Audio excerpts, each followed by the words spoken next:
মই খুব ধুনীয়াকে বিলাব পাৰো গতিকে মই বৰ ভাল মেধি এই ভাৱনাটো আমি নিজৰ ক্ষেত্ৰত কেতিয়াও ল'ব নালাগে।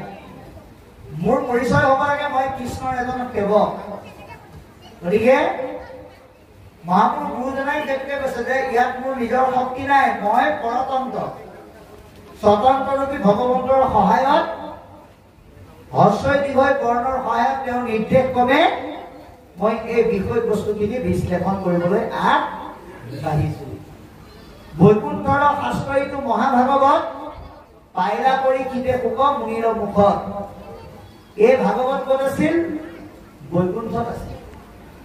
গতিকে মহামুনি শুকদেৱৰ মুখেৰে মৃত্যুমুখী পথৰ যাত্ৰী ৰজা পৰীক্ষিতে এই জ্ঞান লাভ কৰিছে।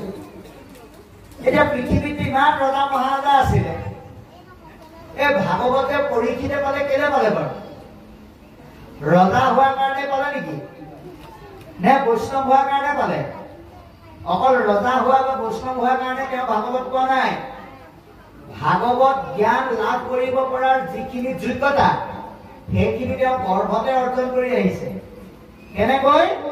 যেতিয়া উত্তৰাৰ গৰ্ভত তেওঁ আছিলে, অস্ত্ৰমাৰি লোহাময় অগ্নিযুক্ত অস্ত্ৰ মাৰি পৰীক্ষিতক তাতে শেষ কৰি দিয়াৰ পৰিকল্পনা কৰিছিল।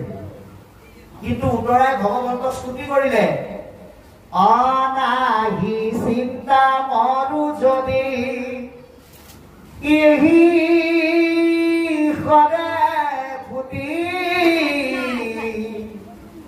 কেৱলে ৰাখিও মোৰ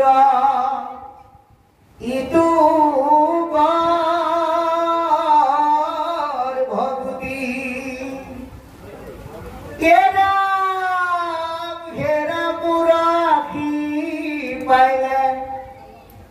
দুৰন্ত মৰণ ৰাখি চৰণে পাব অখিলো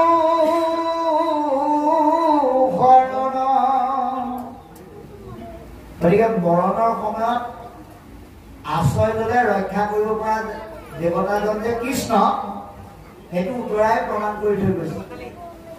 গতিকে ভগৱন্তই তেওঁৰ স্তুতি প্ৰাৰ্থনাত সন্তুষ্ট হৈ গৰ্ভত প্ৰৱেশ কৰি গৰ্ভতে ভগৱন্তৰ দৃষ্টিৰ পৰীক্ষাৰ সন্মুখীন হোৱাৰ কাৰণে তেওঁৰ নাম পৰীক্ষিত, আৰু গৰ্ভতে ভগৱন্তক দৰ্শন হোৱাৰ কাৰণে তেওঁৰ নাম বিষ্ণুৰাজ।